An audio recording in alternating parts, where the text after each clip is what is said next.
Inilah dia pemandangan di pantai ini. Menarik kan? Yang tak menarik ni Mamat ni.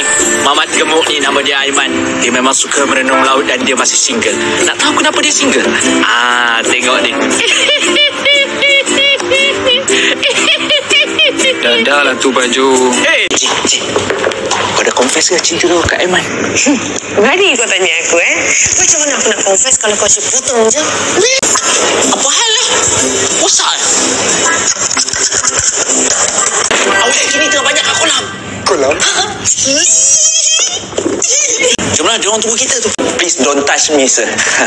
Are you from lobby, right? Ikut jalan ni apa? This road. You take this road until you see cafe on your right, and then you can see a pool on your left. Cake Jane.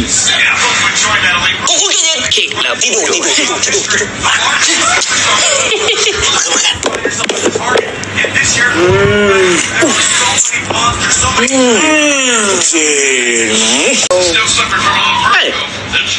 Aku kena kepala otak.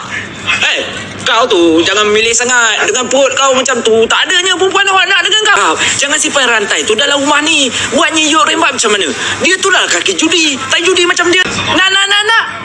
Layan je.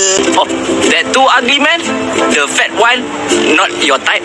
And another one, sport man, but stupid type. And I, the brain type. Berhenti!